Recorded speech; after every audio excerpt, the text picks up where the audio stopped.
자, 일단은 오늘 제가 좀 해볼 게 있어서 이렇게 방송을 잠깐 키게 됐는데, 오늘 해볼 거는 작가님이 최근에 인터뷰를 하신 게 있어요. 그래서 그 인터뷰 내용을 좀 이제 리뷰를 해보려고 이렇게 오랜만에 생방송을 켰습니다. 여러분들은 혹시 보셨나 안 보셨나 모르겠네요.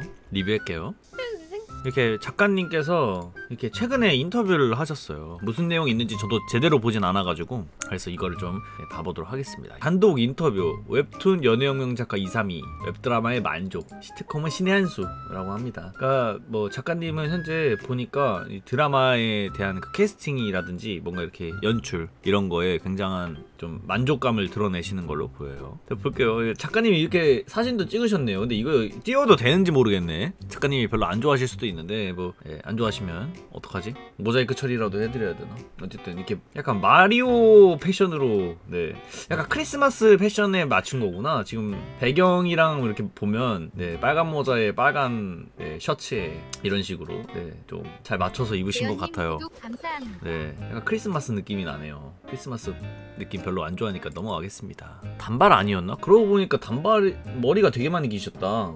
아무래도 집에서 계속 일을 하시니까 집이 아니고 작업실? 일하시니까 그럴 것 같아요. 네이버 부동의 목요 웹툰 1위 연애혁명이 웹드라마로 제작됐다. 지난 2013년 연재를 시작해 7년간 연재를 이어오고 있는 232 작가의 인기 웹툰 연애혁명도 드라마로 제작, 인기리에 방영 중이다. 10대들의 로맨스를 다룬 연애혁명은 소재에 걸맞게 웹드라마로 변했다. 뭐 이런 식으로 이제 연애혁명에 대한 내용을 이런 식으로 좀 기사로 쓰신 것 같고, 아래 보면 웹툰의 인기는 웹드라마에도 그대로 이어졌다. 그룹 101으로 데뷔한 박지훈과 더보이즈의 영훈, 우주소녀의 다영 등 아이돌들이 캐스팅된 카카오TV 오리지널 드라마 연애혁명은 지난 9월 1일 첫 공개 이후 23 정보고 친구들의 다양한 개성과 매력, 케미를 통해 때로는 설렘을, 때로는 폭풍 웃음을 선사하며 매회 100만 뷰를 찍고 있다고? 100만 뷰를 찍고 있다네요. 근데 왜 내 영상은 항상 만 뷰지? 내 리뷰도 재밌는 것 같은데 100만 뷰는 좀 많다. 많이 보는구나. 난 이렇게 많이 보는지도 몰랐네. 어쨌든 웹툰에 이어 웹드라마의 성공을 이끈 주역은 단연 웹툰 작가 232. 아주경제가 단독으로 232 작가를 만나 웹툰과 웹드라마 연애혁명에 대한 232 작가의 진솔한 이야기를 들어봤다 라고 이제 합니다.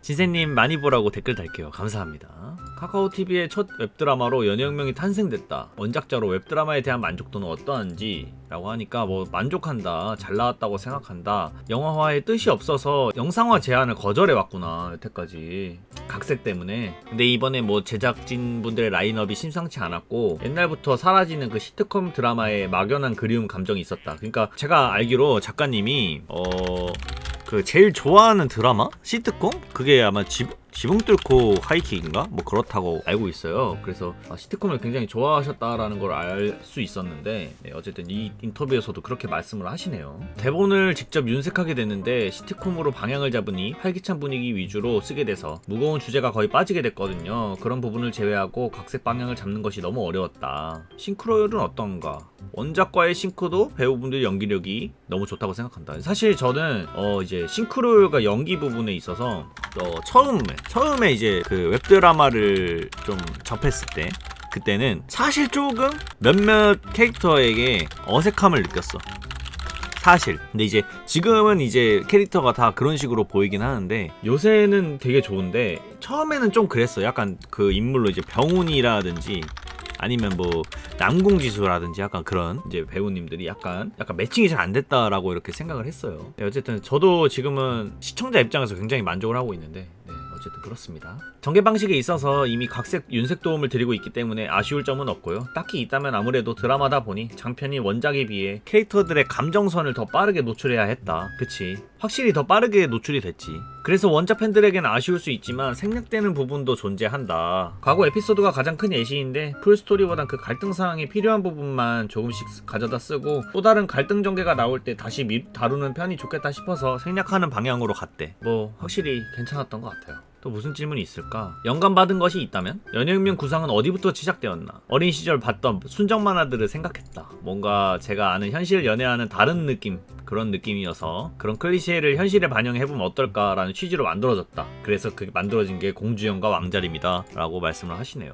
남주와 여주한테 고정적인 역할이 있는데 멋지고 시크하고 슬픈 과거를 가진 남주, 그런 남주를 믿고 기다리며 활발을 넘어서 지극한 낙천주의에 울보 여주. 이걸 반대로 해보면 어떨까 라고 생각하게 됐다고 하네요. 경우는 예쁜 외모에 첫눈에 반해서 점차 너의 성격까지 다 좋아졌다는 현실적인 이유. 경우가 자림을 짝사랑하게 된 경로도 그냥 포인트가 없어요. 현실에서도 누군가를 좋아할 때 반드시 서사가 충분해야 좋아지는 건 아니잖아요. 민지가 경우를 좋아하게 된 것이나 상훈이가 민지를 좋아하게 된 것이나 예슬이가 경우를 좋아하게 된 것처럼. 근데 다 그렇네? 생각해보니까 고등학교 때 이제 뭔 이유로 좋아한다기보다 그냥 약간 그 외적인 면?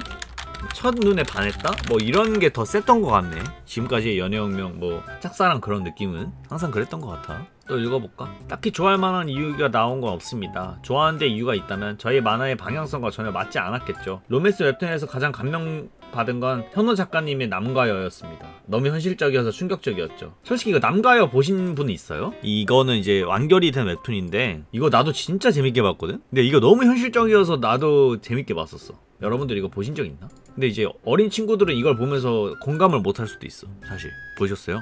이거는 진짜 재밌었던 것 같아요. 저는 현호 작가님의 남과요. 형 미안한데 솔크야? 대답하지 않겠습니다. 한번 봐보세요.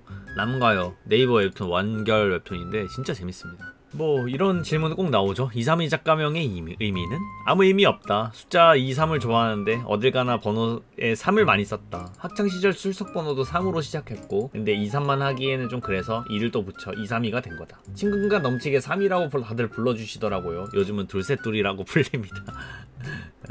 왕자림과 공주영 초기 설정은 털털한 여주, 섬세한 남주의 알콩달콩한 10대 러브스토리인 줄 알았는데 요즘 전개되는 이야기는 10대들의 고민과 방황, 학폭, 왕따 문제 등 폭넓게 문제를 다루고 있다. 작가가 생각하는 연애혁명의 주제는? 좀 궁금했어 이런 건.